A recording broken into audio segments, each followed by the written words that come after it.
Hey, I'm Nina Dunn and I'm providing video projection design for Cleopatra. I started off doing in the fine art and kind of graphic design areas, and then became involved in video, doing a lot of broadcast work, and slowly I got wind of the fact that people were doing this kind of stuff in theatres. Through Tim Mitchell actually, who's the lighting designer on the show. I worked with him last year on a show in Russia, an opera called Die Frau und der Schatten at the Mariinsky Theatre, and we just found that we worked really well together. He's extremely accommodating to my lights, as it were, and David asked him to do the show and said that they were going to use projections. They're thinking about using projections, so and he knew that the relationship between lighting and projection had to be extremely good, extremely give and take. So Tim immediately recommended me.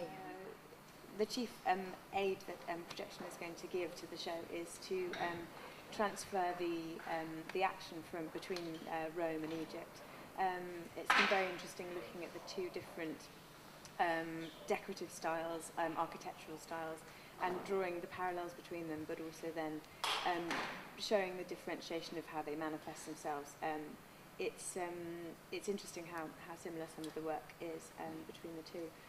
The idea basically is to not kind of scream video at people, is just to add what the production needs by the inclusion of video, and balance it out with the remaining elements just as much as costume or set or lighting does. I haven't worked specifically with dance before. I've been very keen to. Yeah, when I was a little girl, I was very keen on dance, and then when I became more in the fine arts area, I was very much involved with life drawing and drawing bodies. So it's great to be involved in dance. The main exciting reason about being involved in dance is because David is approaching projections from the right kind of perspective.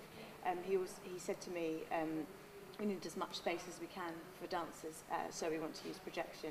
There are a lot of opportunities that might come up where projection isn't really the right solution, and people just want to use it because it's a new toy. But with a justification like that to allow the dancers space to do their work and to bring the show alive is the perfectly fine justification for me. I mean, there's a lot of varieties of approaches to projection design at present. A lot of it looks a bit more like video, a lot of it looks a bit more like lighting, and a lot of it looks like gobos as well. We're going to be using a combination of all of those things. Well, working with Northern Ballet is very exciting because they're all extremely helpful. It's the first time they've used projection in a show, and there's a huge learning curve, and I'm used to taking people through the learning curve, but they can't do enough to help us, and they're all very excited about it. So I feel very, very supportive in that. It is going to be a very finely tuned production. I'm extremely lucky to have the people working on it who I have. Sam Hunt is an incredible programmer. What we've done is we've taken the grand plan and looked at the difference that it'll be between the two general global sizes of venues. There's a large and a small, and we'll be just adjusting our mixes according to that. I used to think that you shouldn't tour with projection at all because it was so fragile and hard.